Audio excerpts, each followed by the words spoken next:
Good morning, and welcome to Grand Rounds. It is my pleasure to introduce today's speaker, Dr. Robert Hirten. Robert Hirten is an associate professor of medicine in artificial intelligence and human health at the Icahn School of Medicine at Mount Sinai.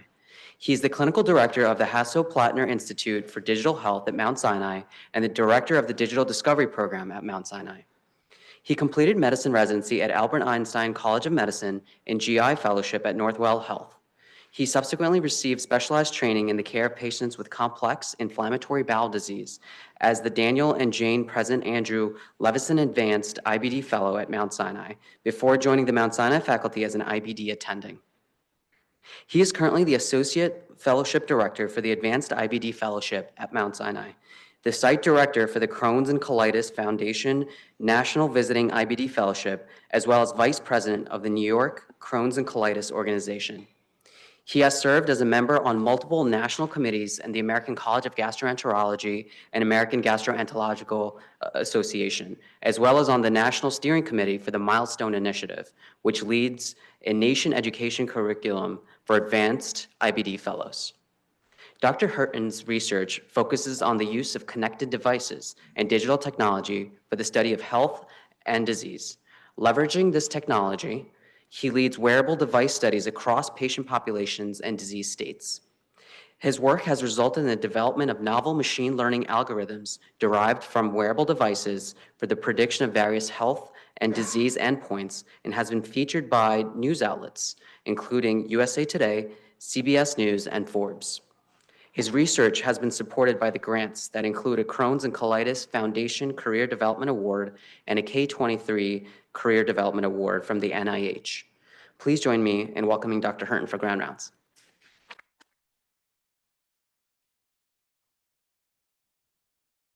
Thank you very much for the introduction and for the invitation to be able to speak at Grand Rounds today. I'm going to be speaking about something that I'm very interested in, which is this concept of using digital tools and wearable devices for the study of health and disease. These are relevant disclosures.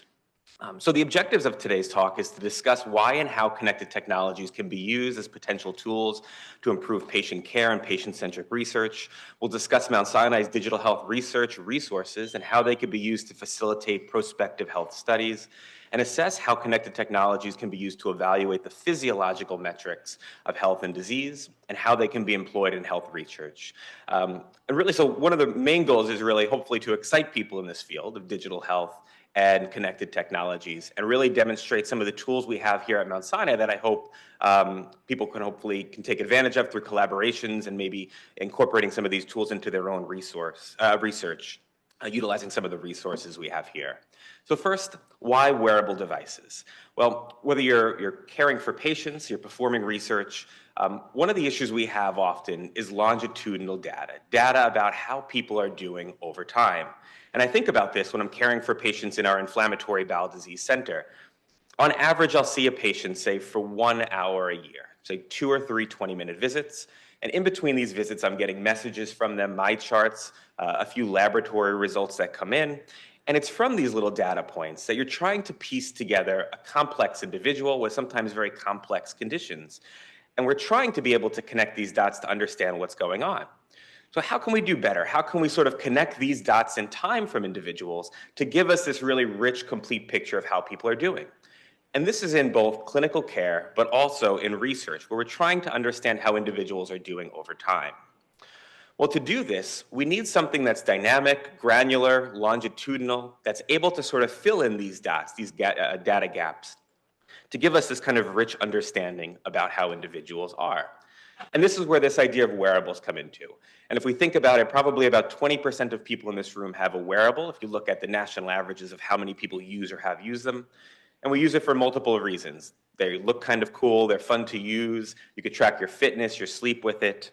But I think about it a little bit different. I almost think about it like this vital sign machine that people are carrying around with them that give us really rich physiological information in sometimes a continual or near continuous basis. And you can see here listed a number of the different data types that we can get from many commercial and custom devices, including heart rate variability, steps, oxygenation, and we'll talk about these in a little bit more detail as we're going through the talk.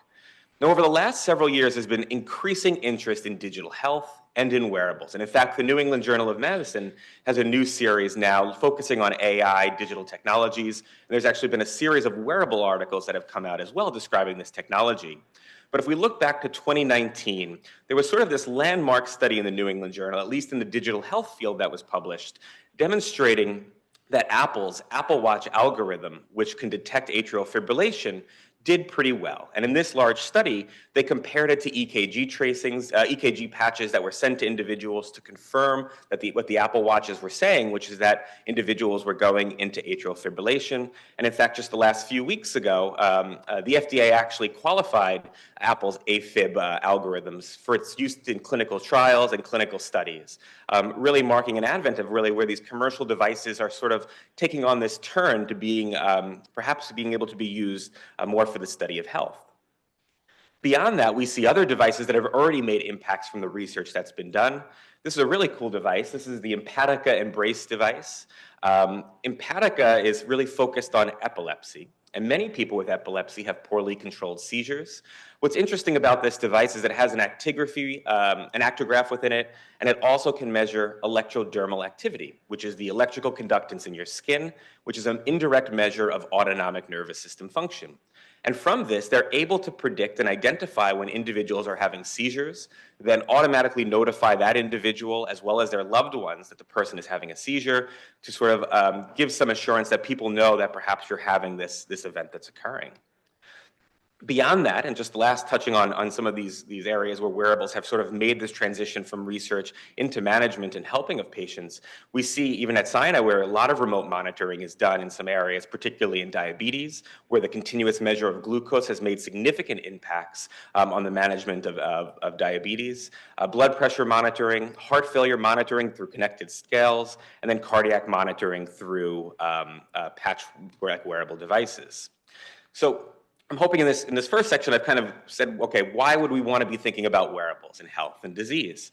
Well, Mount Sinai, I think, has sort of seen this a little bit over the last few years and has started making investments in this infrastructure within the institution to hopefully facilitate the greater use of wearables and these connected tools, particularly in the research field. Now, if you're interested in digital health research and using wearables in some of your studies that you're thinking about launching, it can be really challenging. There's no clear guidelines on how to do this within the institution. Starting from scratch is hard, finding apps that you have to build, which devices to use, understanding where the data is going in cloud systems and cybersecurity and data use agreements, and it can be sometimes very complicated to pull these resources together. It's complicated just to do research in general, let alone when you're thinking about all these external sort of data sources and novel devices.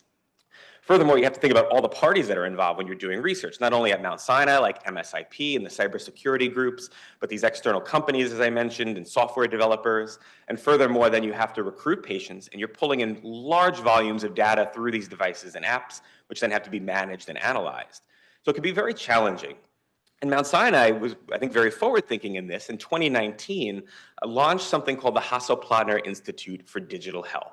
And this is a transatlantic institute that brings together expertise at Mount Sinai, where you have clinicians, patient populations here, which could be participating in studies, and also researchers, but also with expertise at the Hasso-Plattner Institute in Potsdam, Germany, which has a leading engineering school and great computational support as well. The goal of this institute is to help facilitate digital research in the institution and help to push this forward with our researchers. And they focus on several areas, including machine learning, AI, and in fact, this institute sits within the Department of AI, multimodal data collection, IT services, and connected technologies. Now, for those of you who are interested in these areas, there's two main programs within HPIMS. One is called AIR-MS, or AI Ready Mount Sinai. And this is the retrospective aspect of the Institute. So this AI system, AIR-MS, enables you to query and look at data that's been collected already in the health system through the whole data warehouse, some biobanks like BioMe, digitized path slides. It allows you to easily query and pull together all of this retrospective data that's in the institution. The other part, which we're going to focus on in the latter half of this talk, is the digital discovery program.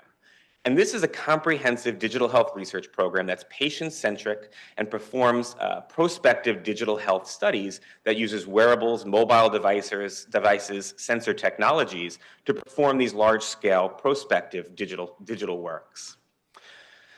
Now, as I mentioned, it's complicated with kind of juggling all the parties at Mount Sinai and even externally to perform these studies. So to make it easier, we've developed a centralized research platform here at Mount Sinai that anyone is free to work with us and use for digital studies, and it's called eHive. On its patient-facing side, it looks like a smartphone app. An individual will download the app to their phone. They can consent for studies, and this is IRB approved, either with or without a coordinator. And the app is fully modifiable, so you can come up with any types of surveys or tasks you want done at any frequency. This could include watching videos, video recordings, stress tests we've incorporated into this, or just surveys over time.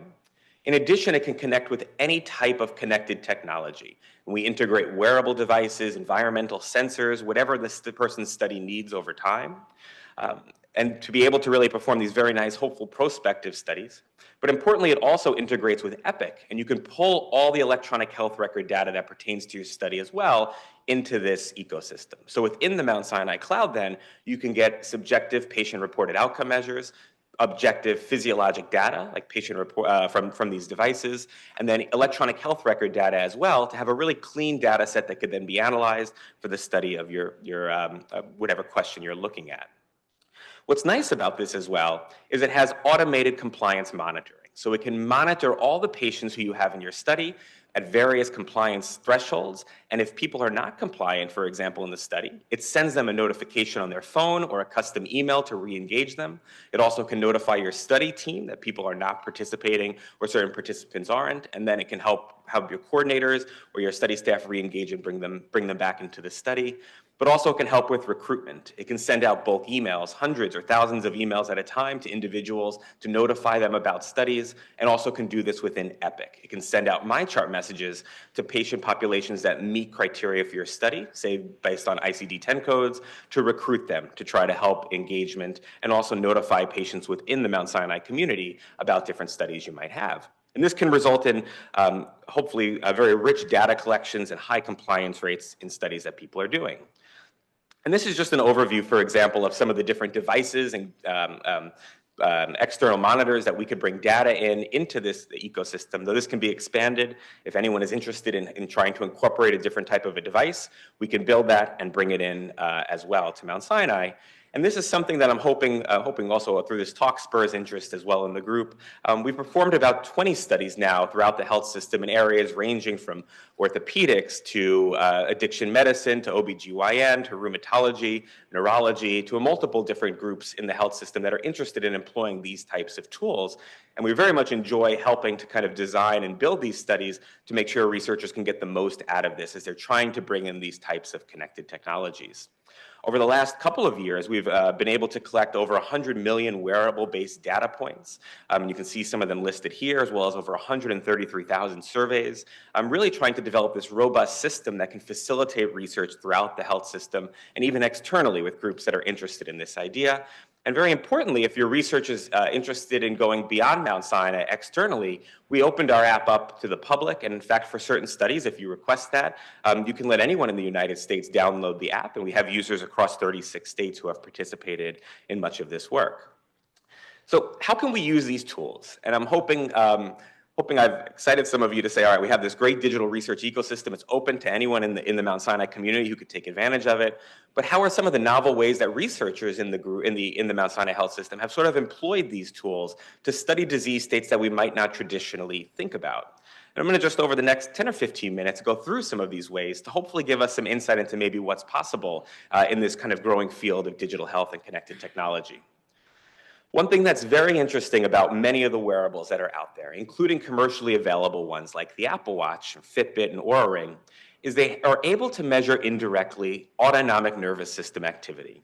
And this opens up a wide range of possibilities when you're trying to study different health and disease states in utilizing these devices beyond just, say, basic metrics we're thinking about, like someone's steps or activity, or some of these other assessments of health and disease. Now, the autonomic nervous system, as many of you know, is the part of your nervous system that controls your body beyond its conscious control. The main nerve in which a lot of autonomic nervous system function flows through is your vagus nerve, which innervates your heart, as well as many of your vital organs, including your gastrointestinal tract. What's interesting is that when you have changes in your autonomic nervous system function, there are physiologic changes that happen in the body that you can measure with wearables. For example, average heart rate will go up, resting heart rate will change, but also there's a very nice indirect measure of autonomic function called heart rate variability. And just very briefly to review this, you can see two EKG tracings here. On the top, or actually both of them have 4 beats that we're seeing on the tracing. And you can see on the top that every beat is separated by the exact same amount of time, 1 second of time. There's very low variability in time between each beat, therefore low heart rate variability, and this generally reflects increased sympathetic nervous system tone in your body. Now on the bottom tracing, we have increasing differences in the amount of time between each beat, 0.93 seconds, 0.98 seconds, high variability in time, high heart rate variability, and therefore increased parasympathetic nervous system tone. And you're able to calculate these time differences, again, not the number of beats, but differences in time, mathematically transform it in a number of different ways that you can see in the table here, which gives us different readings of heart rate variability, or therefore indirect readings of autonomic nervous system function. Now, HRV and autonomic function has been looked at in a multitude of diseases and related to outcomes in virtually every disease state you could think about. But most of these readings in the past were over short periods of time. You'd have someone come in, they would get an EKG for 15 minutes, you'd measure and calculate their heart rate variability based on that reading, and then you'd look at some outcome. Or maybe they would wear a halter for a day or so. But what's interesting is with wearable devices, we can get this data, this heart rate variability data, over 24-hour periods and over multiple days over time. When you map heart rate variability over 24 hours, it follows a circadian pattern, which is kind of interesting. It peaks at night when you have relative parasympathetic tone, and then during the day, it starts to drop, where you have increased sympathetic tone that's present. And because it follows, it looks like a sine curve, you could map it with something and study it with something called a mixed cosinar model, like a cosine-like function, which lets you look for subtle changes that are happening in the features of this curve. And you can describe this by looking at its midline, its mesor, the height of these curves, like the amplitude, or the acrophase, which is where the peak values of this curve come to. And this lets us look for nuance changes that are happening in autonomic nervous system function in individuals, and opens up a wide range of possibilities for the use of these devices for the study of different disease states. As an example, an early example of where we looked at this with a number of collaborators at Mount Sinai was during the COVID pandemic. When COVID hit, people were very interested in how we could identify infections, and this was a big problem. There were very limited testing that was available, and there was a lot of worry over who might be infected, even if they're asymptomatic and spread it.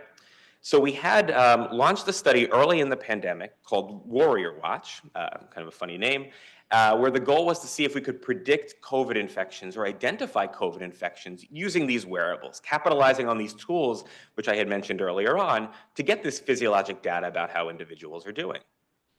What we found is if you looked at it on a population level, so we gave hundreds of Apple Watches out to healthcare workers throughout the health system. Every day they would answer surveys about how they were feeling. We would get PCR test results as well through the app to see how who was being diagnosed with the condition. And what you see is that if you map someone's heart rate variability, their autonomic nervous system function normally, it follows this really kind of nice green sine curve.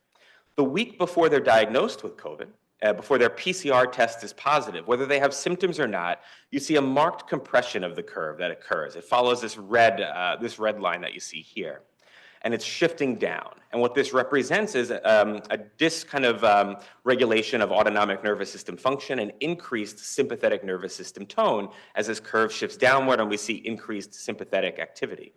The week after you're infected, you start to see the curve start to normalize a little, but it's still statistically significant from baseline. And by 7 to 14 days out, it's normalized. There's no statistical significance in the differences that we see compared to populations, for example, when they're uninfected. And in fact, then if you took machine learning models and you applied this to these findings on an individual level, At least this was when COVID was really quite prevalent in the community, and largely most infections people were getting were COVID at that time, say during the Omicron surge that we saw. You could predict reasonably well whether someone had COVID from their Apple Watch readings. And we were starting to work actually early in the pandemic and doing this in real time to monitor people's autonomic function and also their resting heart rate that was profoundly changed during infections. And we see a sensitivity and specificity of 82% and 77%, again, back during the peak of the pandemic, for predicting these infections in individuals. Beyond just infections, though, we've been interested in looking at other states, and we've had researchers, particularly in psychology, who's been very interested in saying, how can we use wearables to study diseases in not diseases, can we study psychological states? We know that the psychological services are very limited, and so if you had a way of monitoring patients, say using commonly used wearables and monitoring their psychological well-being, that could really help with managing lots of people beyond the clinic walls. We again gave Apple Watches out to individuals, and we had them wear their watches for several weeks. What's interesting is your autonomic nervous system, your ANS, is one of the key components of your physiologic stress response. So it gives us insight into stress that the body might be under. What we ended up looking at was a psychological state, really our trait called resilience, which is your ability to mitigate or deal with stressors in the environment. And what we had found is, in fact, is if you map people's autonomic nervous system function, their HR variability on population levels, you can differentiate if someone was very resilient versus less resilient based on their Apple Watch outputs. And we applied machine learning algorithms to this, and it's not the greatest AUC, but with an AUC of 0.7, could identify a specific individual's degree of resilience based on these findings, which is very interesting because then it starts getting to this idea that using things we don't think about, like an Apple Watch or a wearable device, we can gain insights into psychological traits that we also wouldn't think about would be something you could measure with a wearable device. And this kind of begged the question then, and we worked with our psychiatry teams here as well, if you intervene on someone, if you perform a therapy on them, can we actually track to see how they do using wearables as well, which would be a great passive remote way to be able to monitor how people are doing and whether they're doing the therapy sessions or are responding to those sessions. So we partnered with an external company called HeartMath, where we gave people a very well-studied, well-validated system where people would perform heart rate variability biofeedback. You'd breathe in a specific way that has been shown to increase psychological well-being and modify your HRV. And we gave it to 127 healthcare workers in the health system. And very interestingly, what we find is when you first started the intervention, the psychological intervention, your HRV patterns followed where this red curve is. It's very compressed in this picture. But within a week, you start seeing significant rises in heart rate variability, significant increases in parasympathetic nervous system tone in people who were at least 50% compliant with the intervention. And this continued throughout the intervention period until people stopped, and then it dropped back down. Demonstrating sort of for the first time that we could use these tools to be able to monitor perhaps some psychological interventions in individuals, kind of opening up hopefully a realm of exploration, which the psychiatry groups here are starting to utilize in more and more studies to see how we can monitor the impact of various psychological states from different types of therapies. Well, as I was mentioned earlier in the talk, I'm a gastroenterologist, and I study, as many at Mount Sinai do, inflammatory bowel disease and GI. So we've also had interest in saying, how can we bring these tools to study some of these chronic inflammatory diseases that perhaps we haven't been able to otherwise well monitor passively? So if you think about diabetes, for example, you can monitor in a device very well people's sugar levels, and this correlates very well with outcomes. So you have a very straightforward data stream that you could evaluate that relates to the outcome of the disease or how active it is or how well or poorly controlled it is. But in chronic inflammatory diseases like IBD or rheumatoid arthritis or psoriasis or psoriatic arthritis, you don't have that single data stream that's very easy to look at, perhaps from a wearable device. So we've worked with colleagues here in gastroenterology and rheumatology and some of these areas to start exploring this as people have been interested to say, how can we use wearables in these sort of newer or novel disease states that we don't traditionally think about? Well, if you look at the course of a chronic disease, you could sort of usually follow this course. You have a preclinical period. People develop the disease until it hits some threshold where symptoms develop. They're diagnosed with it. They get some type of treatment that brings people to remission. And then there are periodic flares or exacerbations of the disease that are followed by improvements. If you look at inflammatory bowel disease, about 15 to 20% of people will develop a flare each year. We can't predict really who those people are, and that's a source of anxiety and worry in people who are trying to control this disease and not really know when it might get exacerbated or get worse. When you ask patients, particularly with these chronic inflammatory diseases, this is a subgroup from IBD who we surveyed, they're very interested in wearables. People love the idea of using wearables, but particularly in the fact that if it could help manage their disease, they'd be very interested in using it regularly, especially if their doctors found that information valuable. When you look at the literature, though, whether it's in IBD, rheumatoid arthritis, any of these chronic inflammatory diseases, there's very little work that's been done in the space of wearables yet in these conditions. And I think that's hopefully changing now as more and more interest is kind of growing in these fields. But in fact, if you look at IBD, there's only one published study, which you see on the top here, in 37 patients with surgery. They gave them Fitbits while they were in the hospital, and they found that if you looked at, for example, their daily steps and some changes in sleep duration and sleep efficiency, you could reasonably predict how long they would be in the hospital for. Makes sense. If people aren't moving, they're not sleeping well, they're probably not maybe doing as well. There's an unpublished study that was presented at a scientific meeting in 194 patients with IBD. They gave them Fitbits, and they found that steps related to outcomes, particularly inflammation. People would walk less, for example, the week prior to developing flares in some ways, and also the number of steps that people were having could predict the subsequent rise in biomarkers in lab tests the following week with an AUC of 0.7. Makes sense. If people are not feeling great, they're probably not walking as well, maybe they're not doing as well, but the flare is already sort of starting. People are already not feeling well at that point. So we were very interested in saying, how can we apply these tools and these thoughts that we've been talking about in infections and in psychology to apply to these chronic inflammatory diseases? One thing that we see in IBD, rheumatoid arthritis, is that people have altered inflammatory reflexes. Essentially, your vagus nerve mediates this inflammatory reflex, which is where your central nervous system understands what's going on in the periphery of your body with inflammation, and then is able to sort of regulate and downplay or dampen this inflammation, and that's how it normally should work. When you have a chronic inflammatory disease, this gets dysregulated, and you have altered autonomic nervous system function that occurs, particularly when your chronic inflammatory disease is in the setting of flare. So this is interesting because it gets to the idea then that maybe we could look at heart rate variability or autonomic nervous system function as a marker of chronic inflammatory diseases.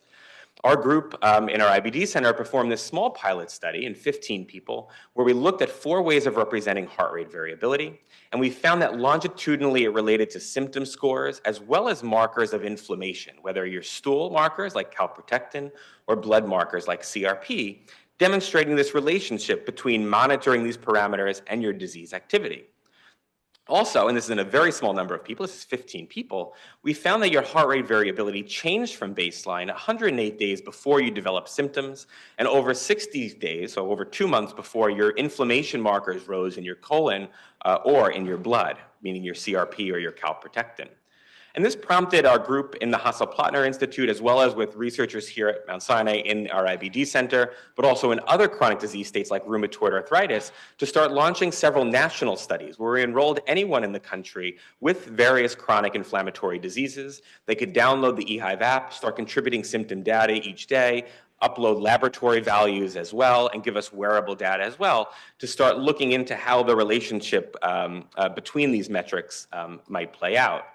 For the IBD study, which I'm just going to present very, very briefly, we enrolled individuals, 320 individuals participated across 36 states who contributed both wearable and survey-based data throughout the follow-up period. And the average patient contributed for over 5 months each. So we had around 320 patients contributing on average for around 5 months, getting a large amount of data about how people were hopefully doing. What we found is that when you look at periods of inflammation, and this is looking at their CRP or their calprotectin, if it's above normal, independent of symptoms, we see differences during these periods in individuals' average heart rate, and furthermore, we see significant differences in their resting heart rate as well when they have inflammation compared to when they're in remission without inflammation. Well, we were very interested in looking at the heart rate variability data, the autonomic nervous system data as well, and we found that when people were in flare, so when they had inflammation present, their curve on average followed this red line, and when compared to periods of remission where they followed the blue line. again, representing your sympathetic nervous system was more active when you had a flare of your IBD that could differentiate you from periods in which you didn't have inflammation present. Now, a hard thing in IBD is that about 30% of patients can have symptoms independent of inflammation, almost like this IBS overlap. And it could be hard to know then who is having symptoms that are subsequent to active disease from inflammation in the intestines versus some other etiology. So we looked at this with our wearables, and in fact, we found that if you had symptoms but inflammation, your curve followed where this purple line is in the middle here, but if you had symptoms with no inflammation, we saw a significantly higher curve in those individuals, representing in periods of remission here with no inflammation, higher parasympathetic nervous system activity, and the ability to differentiate in symptomatic people who has underlying inflammation. Similarly, people can have no symptoms at all and ongoing inflammation, the subclinical inflammation in the disease. And similarly, in people with no symptoms, we can differentiate periods where inflammation is present versus no inflammation. And we are also interested, though, in saying, can we use this for prediction? It's one thing to recognize in periods of flare how people are doing, but if we look back in time, before people develop inflammation or symptoms, can we predict that that event is going to happen? And here you can see these are sensitivities and specificities looking at several of the metrics we collected, and the full models in black, which you can see have high sensitivities and specificities, almost around 90% or higher, for being able to predict the subsequent development of increased inflammatory markers or symptoms up to 2 months before that happened. We're currently expanding this analysis. This is a logistic regression analysis using deep learning models to take these findings, which are on population levels, and bringing them to the individual levels. And even in those analyses, which we're just finishing up in the next several weeks, we're finding very high AUCs to be able to predict several weeks before a flare happens that someone is going to subsequently develop this inflammatory event, which I think further brings to mind different ways we can use wearables to sort of evaluating some of these disease states in sometimes novel ways that we don't otherwise traditionally think about. We're doing the same things in rheumatoid arthritis and in other conditions with collaborators throughout the health system. Just in the last couple of minutes, I just wanted to touch on one other device that our group has been working with, and we're always interested in collaborating if others are interested in this as well. So beyond just commercial devices that have optical sensors on them to check things like heart rate variability, or actigraphs to look at activity, we're also working with custom devices that engineering groups have been developing. This is through a collaboration between Mount Sinai and the University of Texas at Dallas and a company called EnlySense, where they've developed a sweat sensing wearable. What's interesting is that most of the analytes that are in your blood will passively diffuse into your sweat and can therefore be measured in the sweat. This group has developed this wearable device, which you can see here in white in the circle, which has a tegaderm over it. It sits on the skin, and there's 2 electrodes in it, which enables transduction of an affinity-based interaction between a target biomarker that's in the sweat with a capture probe antibody that's on the device. And this creates an electrochemical signal, and from that signal, you can derive how much of that analyte is present in the sweat. You can measure up to 4 analytes at a time. Anything you want, largely, you can measure from the device. It's fully modifiable. And in real time, it sends that data to the app, so you can actually see, for example, what someone's C-reactive protein is every minute as it's coming into the device on their phone.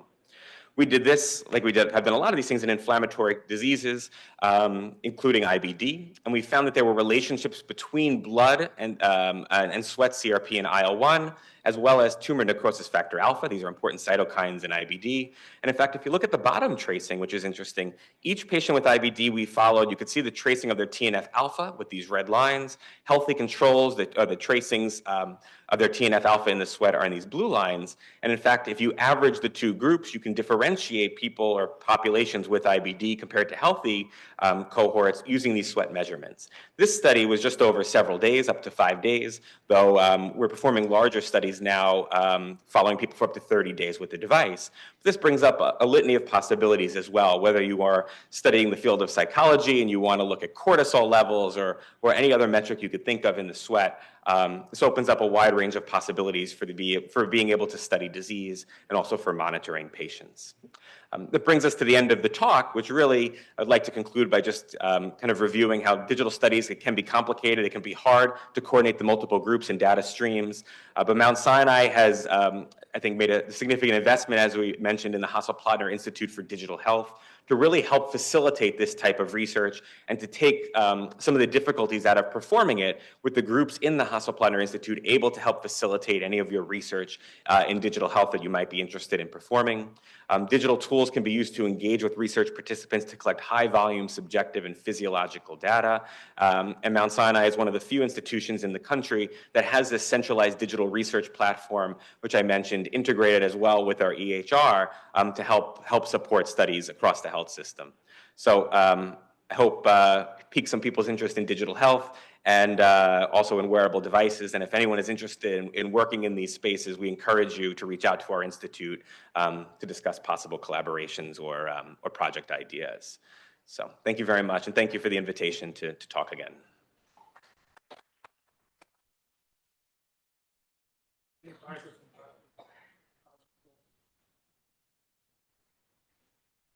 there any relationship between have people looked at beta blockers and how they have heart rate variability to prevent IBD, something like that? Yeah, so beta blocker, the question is, have people looked at how beta blockers could impact heart rate variability and perhaps in diseases like IBD? Your heart rate variability will be significantly altered by medications like beta blockers or any of these other medications that can impact cardiac conductance or heart rate, because there are effects then on the variability. So it can make it challenging to measure heart rate variability and interpret it in a disease state when you're on a beta blocker. So most studies that utilize heart rate variability will exclude participants who are on medications such as beta blockers, for example, because it obscures that reading too much to be able to kind of look at meaningful outcomes, say, in that population, which is a limitation in heart rate variability research. I'm not aware of studies looking at beta blockers in IBD, though. I'm not aware of studies with that have been performed. But there is interest in modifying heart rate variability or vagal nervous system activity in IBD and other chronic diseases to improve the disease. And we see this through implantable and non-invasive vagal nerve stimulators that stimulate the vagal nerve, thereby stimulating autonomic nervous system function to increase parasympathetic tone, which would alter heart rate variability to improve the disease. And it's been shown to decrease inflammation in IBD and rheumatoid arthritis and some other chronic diseases. We got a question online, Robert, saying, great lecture, and then any risk with radiation from wearables or other components? Yeah, there's not been shown to be increased risks of radiation with wearable devices. So it's not something we generally have to worry about as having adverse health effects on individuals, which makes it easier as well to be able to employ in studies, and we don't have to worry about those sort of negative safety effects. Thanks for the great talk. On the inpatient side, we have a lot of tools and prediction rules to try to predict, discharge and predict deterioration. Has anyone looked at wearables on the inpatient side? Because you can get like minute by minute data as opposed to periodic data. Yeah, so like Robbie Friedman's team here is very interested in coming up with these inpatient prediction tools, as you mentioned, for deterioration. We are not working currently with anyone who's looking at them internally, but if this was an area that was an area of interest, I think it's a great tool. There's a lot of data that has been looked at in the inpatient setting for prediction of sepsis, for example, infections, but even in that small surgical study I talked about, just even picking up changes in sleep patterns and physical activity in the hospital has been good predictors of length of stay in various other states. So there would be a lot of opportunity. So if it was an area of interest of yours, it would be a great area to explore.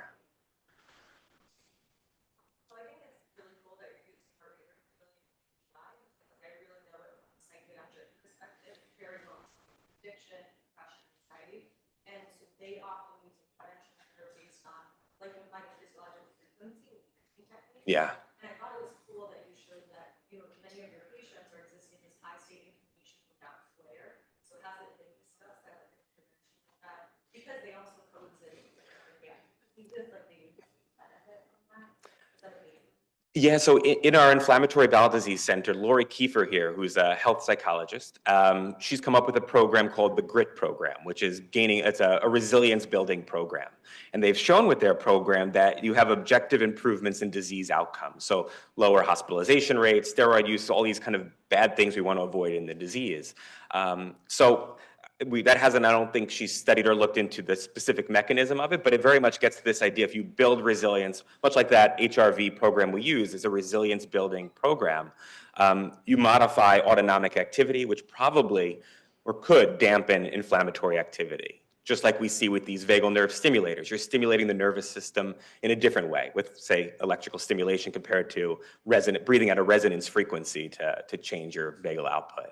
But no, it's an interesting area and a nice overlap between GI and psychiatry.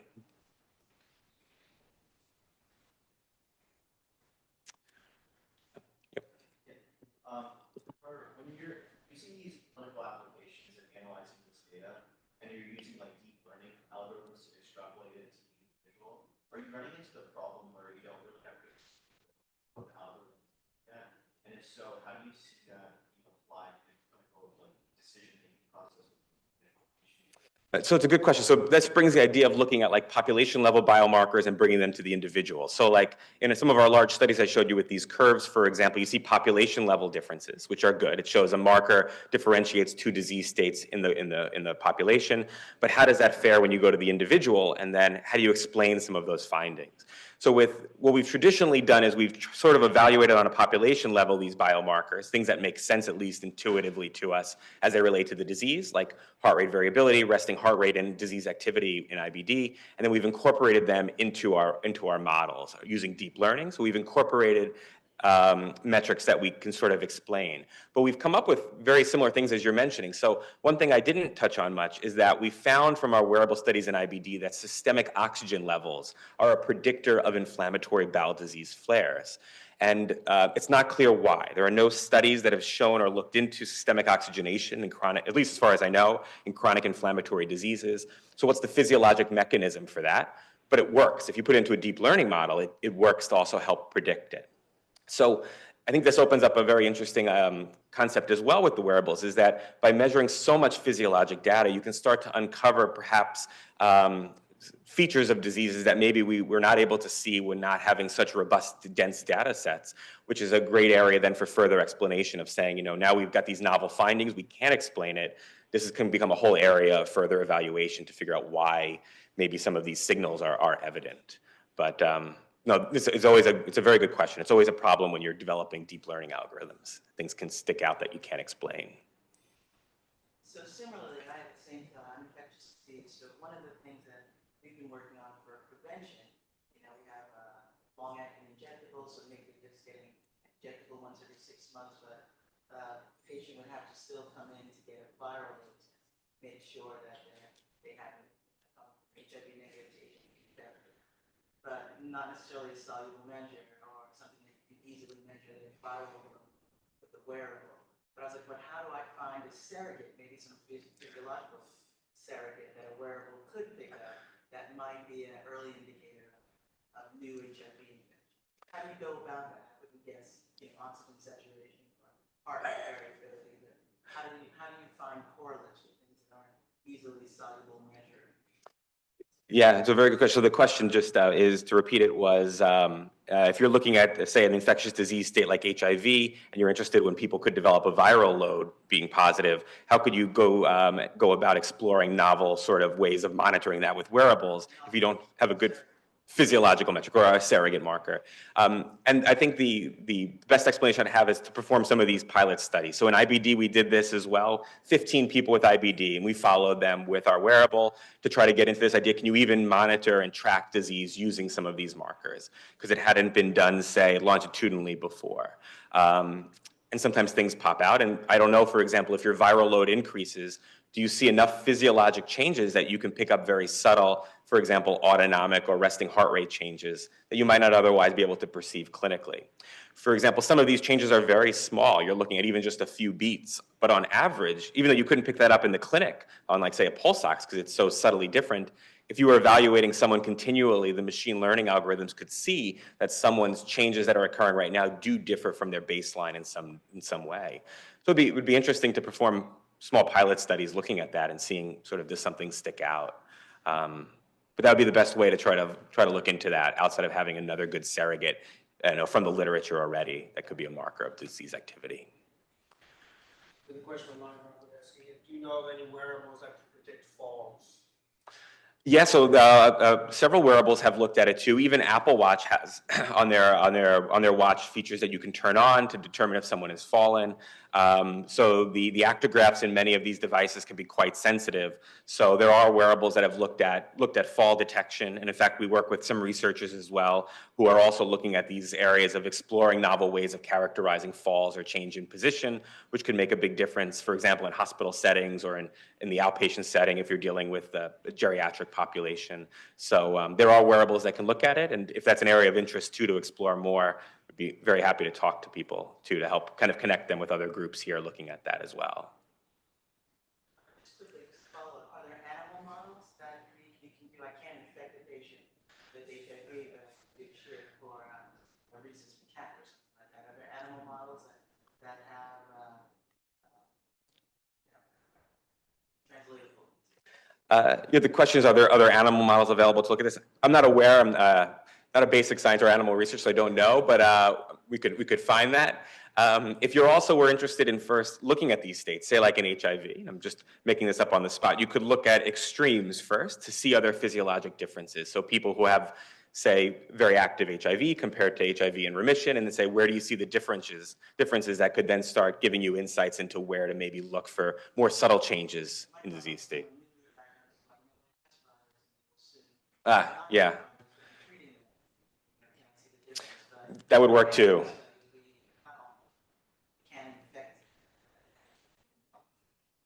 Yeah, I don't know about, we've not tried to have animals wear wearables yet, but you could try.